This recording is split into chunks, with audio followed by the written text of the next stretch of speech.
everybody. Assalamu alaikum, sastakar, namaskar to all the listeners. This is Attorney Shah Peerally for the Shah Peerally Law Show. And today we are going to have a special guest, Attorney Sharif Silmi from our Washington, D.C. office.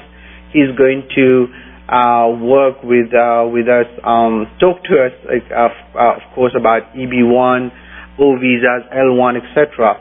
But before I start, I have Michael with me today. Thank you so much, Michael, for being here. And also, we are going to, anything I'm telling you today is my opinion. You should not act or refrain to act solely on the information provided. You should contact an attorney if you have any questions. And as you know, we are still in the shelter in position, even though most places are open. We are still working pretty much from home. But we are doing okay, and we are still getting approvals, and I wanted to congratulate our team. And of course, there are many difficulties that are coming up. But one good news that came today, DACA is not going to be removed on a landmark decision of 5-4. Justice Roberts really was a swing vote, which is an amazing thing. However, they said they pretty much they are not going to just let go like that. They are going to, not let go, but the government have a right to bring with more evidence on the case. But most people think because of the political climate right now, they probably will not bring anything. Let's hope the same thing will happen for asylum, because as you know, asylum is going to get horrible for many people. It will not be that easy to get the cases done. So I hope there will be some kind of lawsuits also on that if that happens. And of course, on all the other things that we are seeing, many lawyers are preparing for this. It is really kind of the situation is a little bit tricky right now. But again, we will be talking about this. One other good news, we saw EB1 for July on the visa bulletin moving really great for India. We are talking about almost 13 months from 2016 to 2017 August, and that's really some great news. And hopefully I'll have Sharif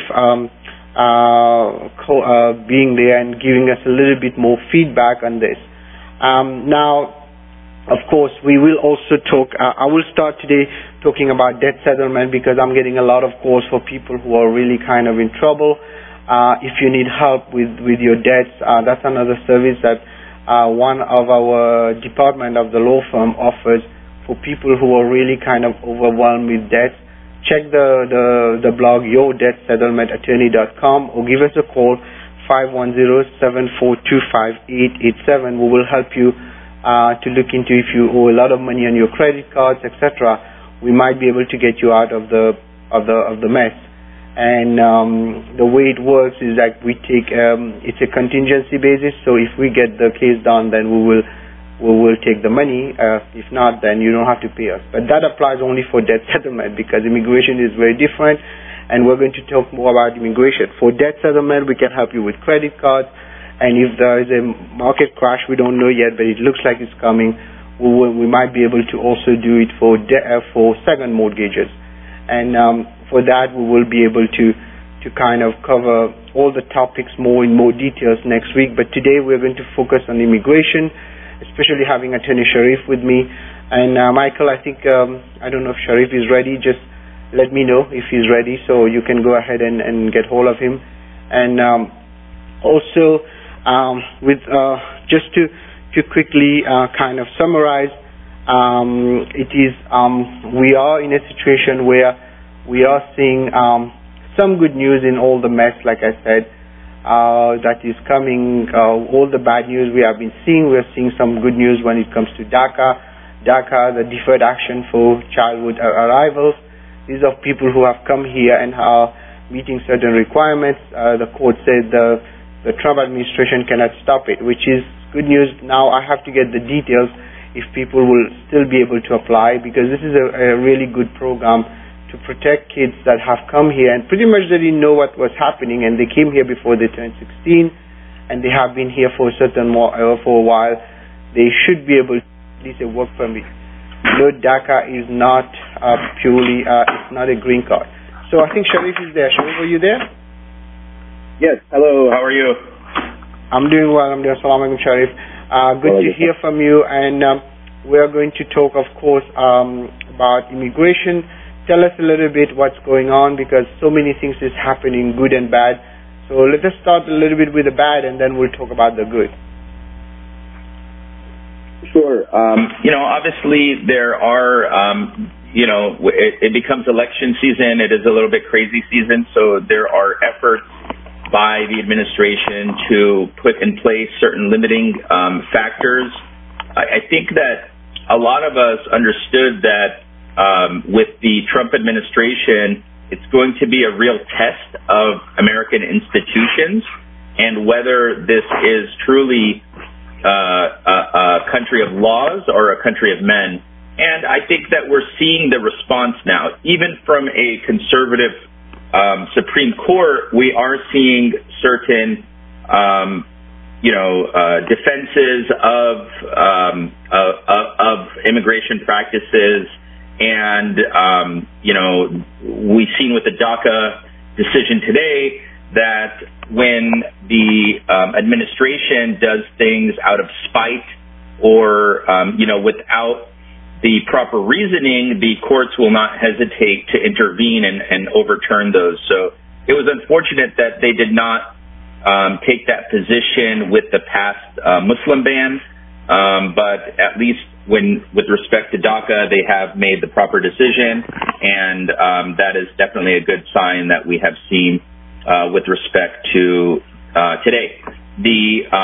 Obviously we are paying close attention to other factors. We did see a movement. I'm sorry, I missed the top of your show. I don't know if you discussed the visa bulletin, but we do see some movement with the visa bulletin, and it does look like there was a jump of 1 month on the EB2 side, which I think, in this time of the year is not typical and is something that, is welcome. But we see a far more aggressive and dramatic jump on the EB1 side, particularly for India, where you now see a 13-month increase in the time. So we're now looking at, I believe, August of 2017 as the priority date for EB1. So those of you that have been waiting and have kind of not been sure about what you're going to do about your situation because you are in an EB2 backlog, we are seeing that porting your priority date from EB2 to EB1 at this point in time, absent any other sorts of legislative changes, which will not happen anytime soon, we know that for a fact, will definitely be the best pathway to secure your status in the United States. So, again, I think that it is a mixed bag, but ultimately we have to take advantage of the opportunities that are in front of us and worry about the things that are under our control.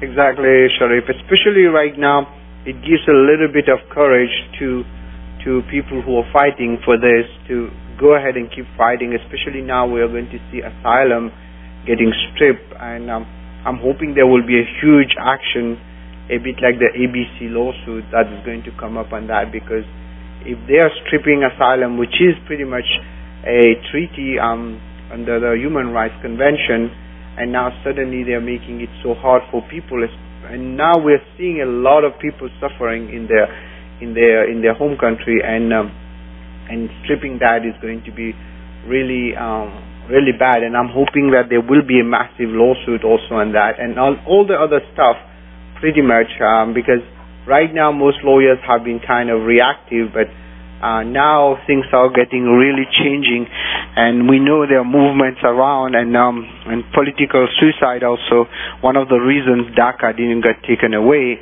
So a lot of things are going to be relating to politics, but the good news now, Sharif, tell us a little bit about some of the good news, because we got some great approvals last time you showed us, but tell us a little bit about EB1A. What are the kinds of EB1A that we are getting, and people may not know that they qualify for an EB1A. Sure. Yeah, we're definitely seeing, continuation of success in the EB1A category.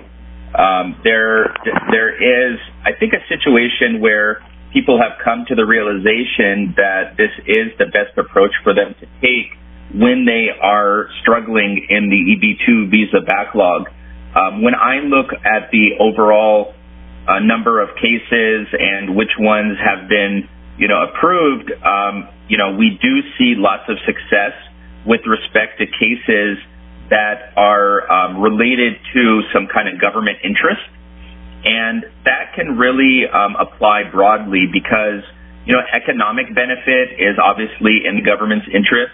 And I've noted a recent statistic. We know that in the post-COVID world that the unemployment rate really spiked up.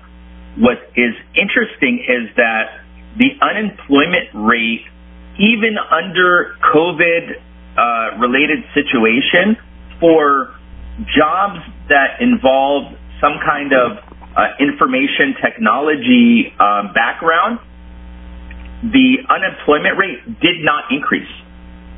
So that statistic is still, the national unemployment rate for jobs involving computer sciences is less than 3%, and this is post-COVID.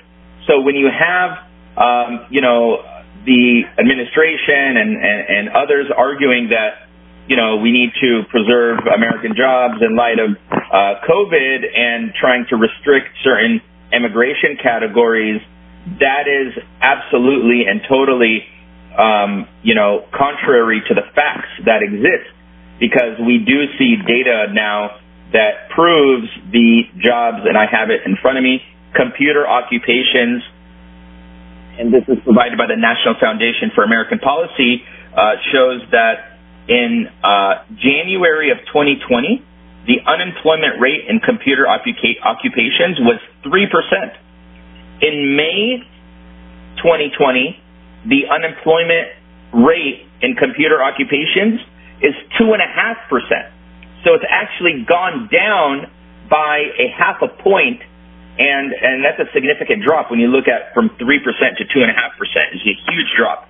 At the same time, all other occupations have gone from 4.1% in January of 2020 all the way up to 13.5% in May of 2020. So this is just an astonishing figure. And, we hope and that at least for the remainder of the, term of the Trump administration, that the cooler minds will prevail and they will know that there's very strong basis for supporting, high-skilled workers in computer occupations and obviously medical occupations and others. So those of you who are, in an H-1B, I really don't think that, the administration is going to be successful. Now, at the same time, where you want to be careful, particularly right now, is traveling. If you can avoid traveling right now, I would strongly recommend that you do that, because let me add on that, Sharif. Just sorry to interrupt you, but yes, I've been telling that to people because a lot of people call me. I have planned my wedding. I have to go to a wedding, unless it's an emergency, and even that, if you leave, there's a big chance you won't come back, even with a stamp on your passport. So be careful if you're traveling, because there's a chance you won't come back. So I just wanted to add on that, not only for that one case, but for everything else. Yeah, go ahead, Sharif. I'll let you go. Exactly, because some of just so people understand, there's a lot more due process protection for you when you're physically present in the United States than when you're outside of the United States. So whether or not you're a permanent resident or citizen of the U.S., you still have constitutional protections that apply because of physical presence. And once you leave the United States, and so basically at that point you're a foreign national on foreign soil, you don't really have as much protection. So you really want to be careful about traveling, particularly at this time. So just kind of getting back to the topic, the EB1A category is one that was previously understood to only apply to individuals who, might have PhD or publication, and we have proven absolutely with, large data now that is not the case. The EB1A is for individuals who are at the very top of their respective field. That could be any field. It could be a business-related field. It could be a technology-related field. It could be an academic-related field. But ultimately, anyone who is, operating at a high level, you definitely need to have your profile evaluated so that we can determine whether or not you are a candidate for an EB1A. Recently, I had a case of a couple, and, obviously we don't want to disclose, private information, so I'll leave it general, but one was actually working in, kind of a consulting role for one of the major, organizations that is implementing artificial intelligence, machine learning techniques to business analytics to, some of the major enterprise organizations in the U.S. And at the same time, her husband was working in a product development role for a software company. And what we decided to do based on our consultation was to pursue both applications for EB1A. Because what happens is the spouse that is approved for an EB1A, whether it's the husband or the wife, the other spouse will be a derivative beneficiary. So if you are pursuing, and what we did is we pursued independent paths. I did not talk to them at the same time. We completely separate the case. And that basically doubles the chances of success for that family in terms of how we approach their case. And, in the end, we were able to get, we only submitted one because we felt the evidence was a lot stronger. But, it took 4 or 5 months for us to kind of, weed out all of the factors and ultimately submit the stronger case, and that was eventually successful. So, that kind of approach is what you get with us. We're going to think outside the box, we're going to be aggressive, and we're going to do what is in your family's best interest. That is the best thing that we could possibly do. I wish we could wave a magic wand and change the laws that exist. We realize we're not in that position. I mean, here, even in the Washington, D.C. region, we are very aware of what's happening with respect to the legislative situation, and there's not going to be any movement for the rest of the year, for the rest of the Trump administration.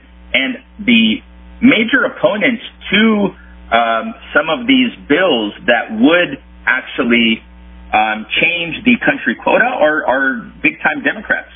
So even if you have a Biden administration, I really question whether, this is, I really hate to be the bearer of bad news, but I strongly question whether we're going to be successful in, seeing any changes soon. Hopefully we do.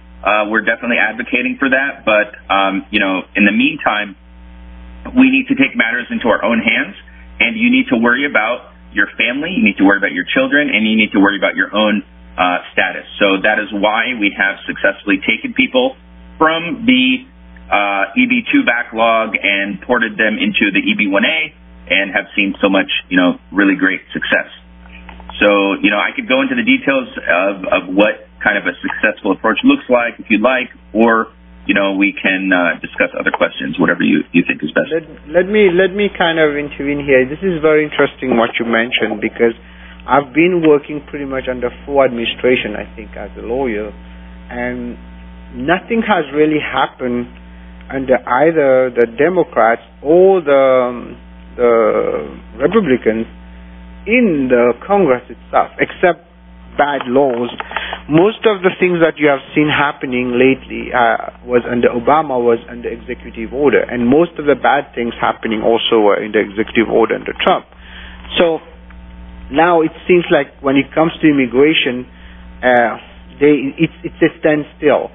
I remember in 2007, President Bush at that time tried to pass some very interesting laws under immigration.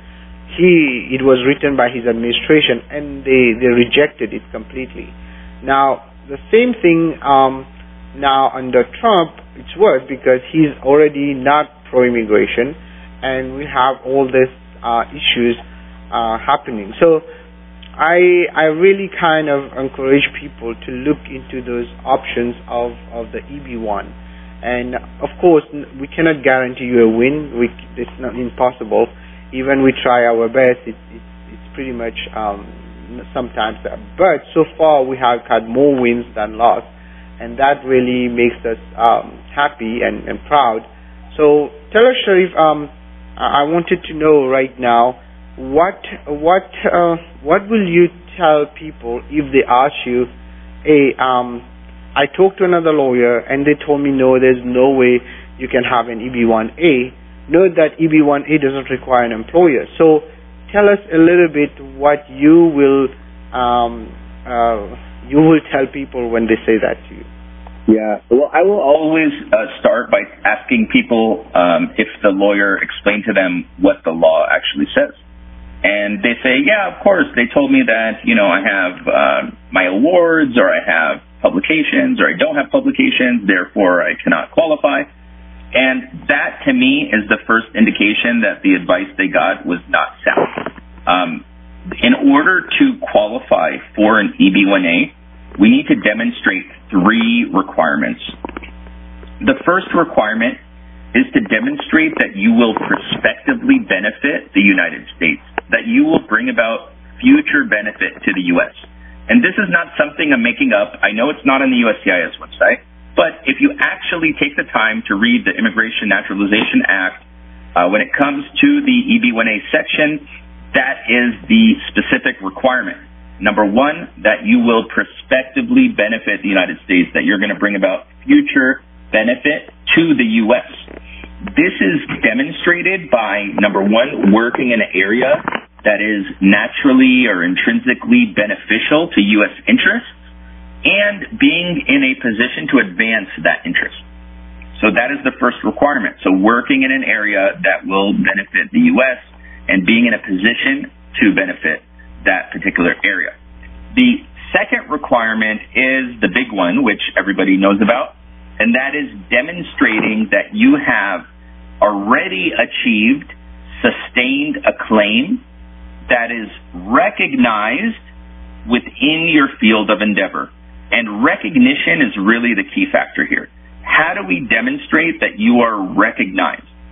I would say that the best way to do that is to have a complete logical argument, meaning that you are recognized within your field of endeavor, for example, because you perform in a critical role for an organization that has a distinguished reputation, and you work in that critical role for the distinguished reputation organization because you are recognized in the field that is prospectively beneficial to U.S. interests. That is how we get you approved. At that point, we blow the adjudicator's mind. They see that this is not their typical case that they're used to rejecting, and we are able to successfully advocate for our clients in that manner. That is really what it's all about, is having that logical conclusion. I don't know if I have a special skill that others don't have. Maybe, maybe not. But what I do know is that when we look at our clients' success rate and what we've accomplished, and you look at the overall statistics, we are head and shoulders above. And we also know that our approach is uniquely tailored to every single client, every single case. So maybe sometimes they ask, why is the fee higher? Well, you can go and find another attorney and, they can file your case, but you're not going to have, I doubt you will have the uniquely tailored approach that we will offer. So that is ultimately the difference. So once you are dealing with this idea that you have sustained a claim that is recognized within the field of endeavor, know that you are dealing with government that uses a adjudication or, the way they decide cases is based on the plain language of the statute. So if you look at the plain language of the statute, what does it require? So, for example, I mentioned critical role for an organization that has a distinguished reputation. The other, I think, big one that applies to a lot of our listeners will be that you have original contributions of major significance to the field of endeavor.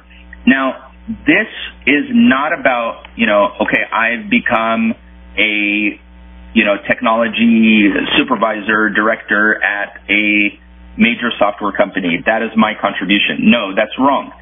An original contribution is a process, is a product, is an approach, is a protocol. That is it's a tangible, it's a specific contribution that you've made. So I always ask people, what is the most important thing that you've done in your career? Then I can determine, in terms of tangible, actual work outcome, then we can determine, is this in fact something that is an original contribution of major significance or not? Then we look at, for example, whether they command a high salary. And this, to me, is among the most important criteria, particularly if you do not have publication. I think that it's really, really, I would say salary is far more important than having publications.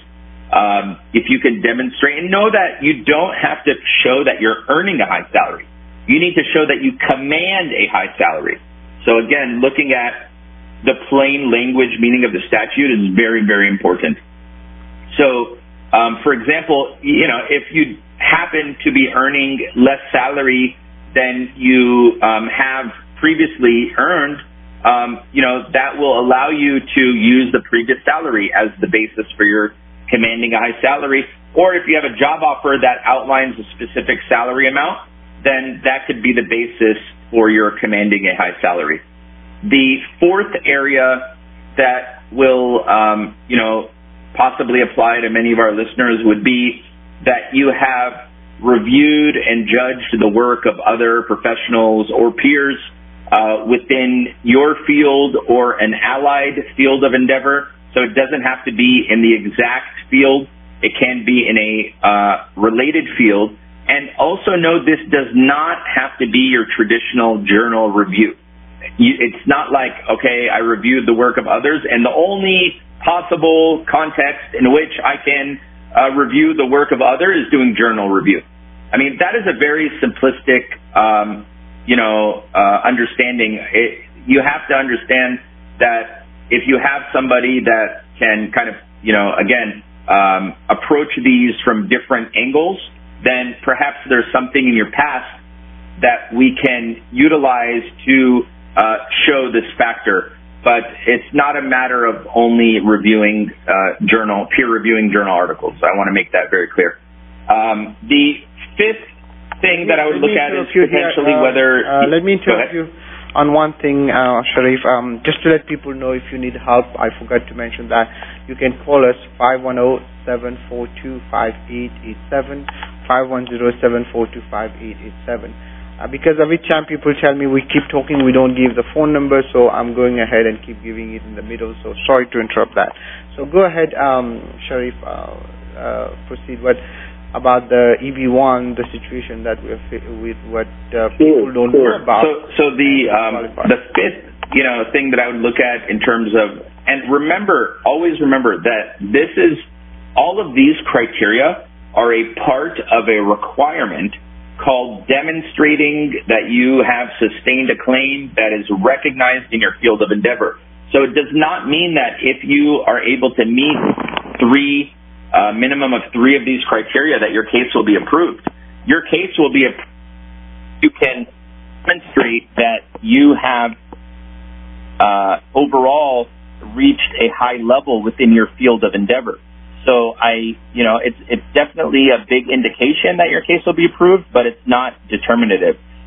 We've seen cases where people have been approved within, 4, 3 or more criteria, but their case is not necessarily approved. And likewise, we have to still give more information. So this is just one part of the overall approach, and in order to meet these requirements, you need a very sophisticated and deep understanding of the law and applying your facts and your situation to that law. And that is ultimately what will be the recipe for the successful approach. So basically people, what I'm getting really in this case, Sharif, is that a lot of people do qualify but they don't know about it. And again, like I said, just give us a call, 510-742-5887. We can do an assessment for you, and Sharif will be glad to do that. And sometimes, people come to me, they say, hey, I am on an H4 visa, what do I do? I'm not getting an EAD because my husband doesn't have an I-140, or I'm sorry, can you hear me properly right now, Michael? Okay, so I'm just going to reiterate on that. A lot of people call us and they are on some kind of student visa or on H4, and they don't realize that you can jump directly from that to an EB1A. And when we analyze their case, they are struggling to get onto the H1B, but in fact, they can qualify for EB1A. And some of them, especially if you're not born in India, even if you're an Indian citizen, but you were born, for example, in the Middle East, etc., you might benefit from that. So give it try it, because it's worth it. We have done many of them now. At this point, I think we can actually, when we do an assessment, we are pretty much close to the goal. Of course, not all of them. We can 100% say, hey, yes, it will be approved, but at least many of them we can do that, right?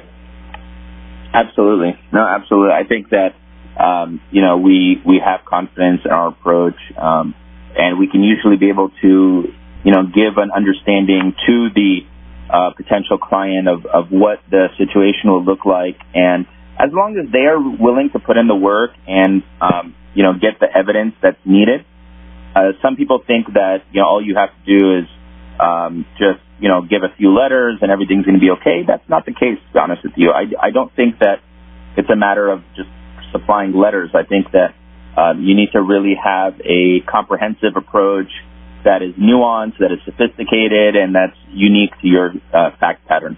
That is ultimately, there's no easy answer, to be honest with you. It's always, that people want just one answer. They're used to getting a template and filling out a template like in an H-1B situation.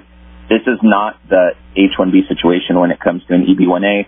It is, highly complex and time-consuming and challenging.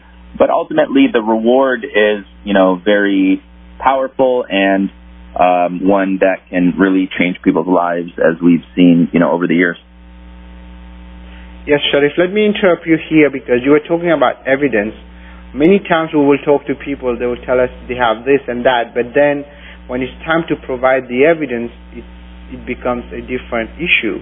So tell us a little bit about the evidence, because a lot of people get confused and they think, okay, just because I have it, it's assumed that I have it. No, you have to prove you have it, right? Exactly. You have to prove it, and not only that, but you also need to demonstrate, the evidentiary requirement using what's called extensive documented evidence. So the most frustrating, I think, thing that I hear from clients is, hey, attorney, I've provided you a letter from my supervisor, and it says that I perform a critical role. Can we now submit the case? And, I think that is a very much kind of a loser approach, because we don't want the minimum evidence. We want the maximum evidence. So I'm not here to make anybody's life difficult. I'm here to make everybody's life better. And, I don't want somebody to pay me money and not give them the absolute best possible, approach. I believe that we have the best approach anywhere in the entire country. And I think that, we're going to, deliver that approach to our clients. So if, for example, all they think that we're going to do is submit letters, I would say that is a mistake. you really need to show your work, not only explain your work, and present it in such a way that is logical and meets the evidence requirements. So ultimately, I think that people have a tendency to, or many people, I should say, have a tendency to want quick results and easy results. And in this particular category, likewise, other categories such as national interest waiver or O1A and some other immigration categories, you do have to struggle a little bit to provide a robust, extensive evidence, because just having the letters alone will not satisfy the requirement. I can promise you that. So it is important that Sharif, that people realize that when it comes to EB1A and even national trust waiver, it's a work of art. It's not like just spitting stuff and then compiling them, because people are used to templates, right? Cut and paste. Some cases, well, I don't see any cases when it comes to EB1 cut and paste. And this is where they get discouraged, because they file it on their own, unfortunately, or they file it with someone with no experience, and they end up getting a denial. And then when we look at the case, is that, well, we didn't really meet the requirements. It was all flu and not clear. And at the end of the day, you're dealing with people who are sitting there processing thousands of cases. So if you don't make it easy and you don't explain as a child and apply the law, they will just not give you an approval. So tell us a little bit how this relates to national trust waiver now. Yeah, well, there's a lot of, I think, kind of overlap between the national interest waiver and the EB1A, particularly when it comes to prospective benefit to the U.S. And I think before I explain the overlap, I just want to let folks know, if you are from basically any country, besides India or China at this point, you could probably file for a national interest waiver and adjust status. If you are from India or China and you have an existing EB2 or EB3 and an H-1B, a national interest waiver is still a very, very important, powerful thing to have, because if you change employers, if you decide to take a break from being in the U.S., that I-140 remains with you and your priority date is preserved. So it's a very powerful, useful thing to have. So the national interest waiver will, have the similar evidence in terms of, the kind of presentation that you want to give, where you are working in an area and are well positioned to advance that area. So, for example, the first thing that after demonstrating that you have a master's degree or meeting the lesser extraordinary ability criteria, you need to show that you work in an area of national importance and substantial merit. So to me, this sounds a lot like the EB1A prospective benefit, where you need to demonstrate that you're going to bring about future benefit to the U.S. So, the same kind of evidence, the same kind of information that we use to build a national interest waiver case can also be helpful to your EB1A as well. So, again, that extensive documented evidence that we are building to prove the national interest waiver case will definitely, be overlapping with EB1A. And this is why many of our clients actually decide to do both a national interest waiver and also an EB1A.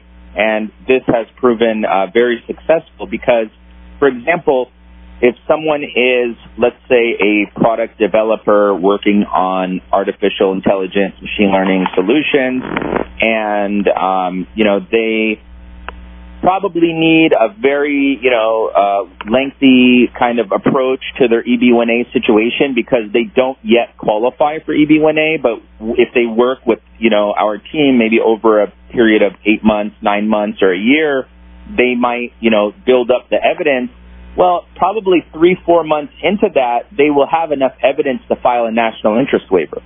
So that would be a great first step for them and a tangible benefit that they are going to get. And again, all of that evidence that we are collecting and using for our national interest waiver, that you work in an area of national importance and substantial merit, that you are well positioned to advance the area that we have identified, is going to be very, very important and relevant to our EB1A case. So again, huge overlap in terms of national interest waiver and EB1A. The other, just the point I was making about evidence is, when I ask for evidence, I don't want the minimum. Like, we don't want to say, okay, we've provided, this piece of evidence. I've judged the work of, some journal, or I reviewed an article. Is this enough? I mean, my answer is it's never enough. What is enough is give me your all. Give me the maximum. In the sports context, they say leave it all out on the field, which means that if we are going to submit this petition, which is probably the most important petition that we will ever submit in your entire life, then to me, we should not leave any stone unturned. We should ask you for everything, the maximum that you can provide in terms of evidence. You do not want to, hold any fire. I mean, some people say, I should maybe, not submit this evidence in case I get an RFE. Well, I mean, to me, that is silly. I mean, I think that we should not plan to get RFEs. We should plan to get approvals. And, we should present our case in such a way that it will be approvable. So those are the kinds of things that I believe in.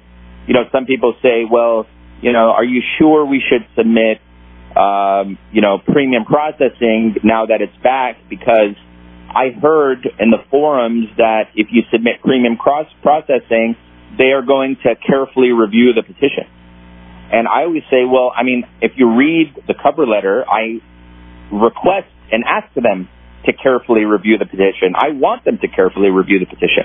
I mean, it's a good thing for them to carefully review the petition because we are submitting cases that will be approved.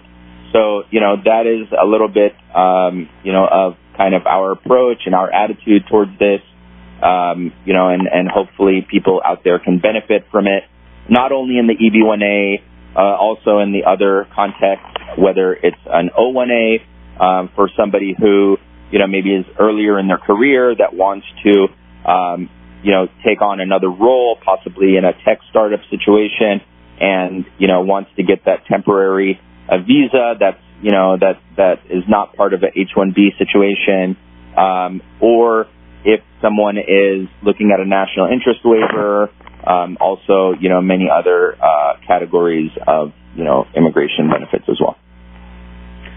This is very important, Sharif, and I think we have another 10 minutes to go.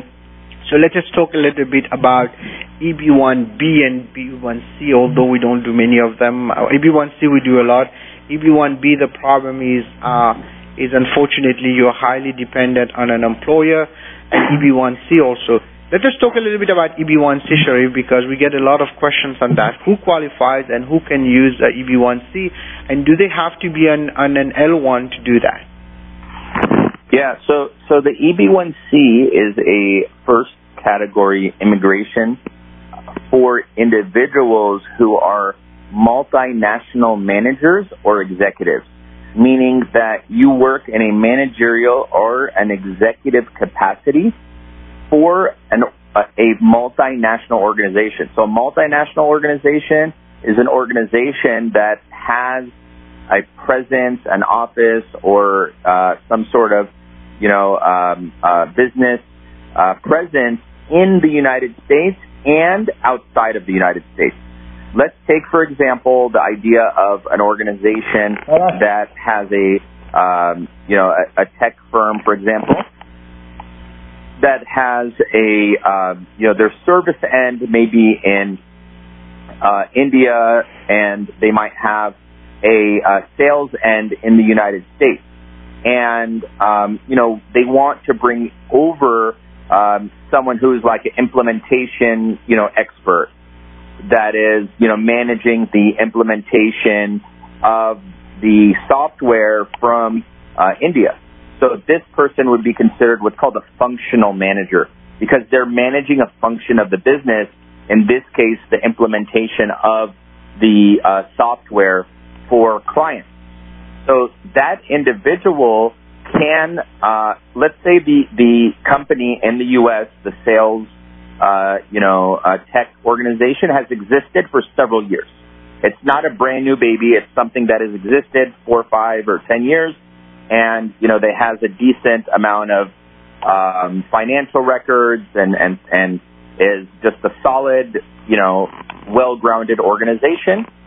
Then they don't necessarily need to bring this individual over on an L1A, which is a non-immigrant visa for the same category of individuals, which are, multinational managers or executives. They can straight away file for an I-140 EB1C, an immigrant visa. Now, the one thing that folks need to understand is there is no premium processing for EB1C. So the individual who is sitting in the Indian company performing as the implementation, specialist or functional manager of the implementation process is able to file, or the company is able to file for an I-140 on his or her behalf, and he or she can then, upon approval of that I-140, submission of a what's called a DS-260, which is a immigrant visa application that goes to the consulate, then have a consulate processing interview, and then are able to enter the country with an immigrant visa based on an EB1C. All right, so I hope that is clear in terms of how one may be able to do that. Now, one of the key things that you need to demonstrate in terms of qualifying for an EB1C is that there is a qualifying relationship between the U.S. entity and the foreign entity. So this qualifying relationship can be a parent-subsidiary relationship. It can be an affiliate relationship. There are, different forms of the qualifying relationship, but one of the qualifying relationships must exist in order to file for that individual who is working for the foreign affiliate or subsidiary, if you will. So that individual also, like I mentioned, there are different categories. So, for example, you can be one can be an executive in the organization. He or she could be a manager. So a manager, for the purposes of EB1C, generally means that you have professional workers that report to you. So people with advanced degrees, at least college degrees, that report to you. That would be generally speaking, what a manager would be considered in the context of an EB1C. There is, however, something called functional manager, which is the example I gave. A functional manager is an individual who is managing a particular part or aspect of the business. So here we talked about an implementation manager. So this individual is the managing all of the software implementation that the organization is undertaking. That becomes a functional manager role, and that would also qualify under an EB1C. So you see that, obviously you have to adapt to the facts and provide a measure of, approach that will be make sense, be logical, and fit well with the entire approach in order to be successful. Now, although you do not need to come on an L1A in terms of an individual who is a functional manager, a general manager, or an executive, it may be desirable. So it may be easier, for example, if it's a less mature organization, that you bring the executive, the manager, or the functional manager into the United States on an L1A visa, which does have premium processing. Then once they're in the U.S., they establish themselves, you can at a later time file for the EB1C. So that is basically just a quick introduction or overview. Okay, so I just wanted to, sorry I'm interrupting you, I think we have 2 minutes to go. So give us a quick feedback, again, for the people who need help with their EB1 or anything immigration, feel free to reach out, 510-742-5887. The website to check, attorneyonair.com, attorneyonair.com, one word, or you will go on Peerally Law. So please check it, and then we will be glad to help you. So Sharif, quick, you have 1.5 minutes to close. So please let me tell us what are your last words, and we hopefully will be back in a couple of weeks again with you. So tell us quickly what is your take right now, or what will you give one quick piece of advice to our listeners? Yeah, I think that one piece of advice is that you want to think long term.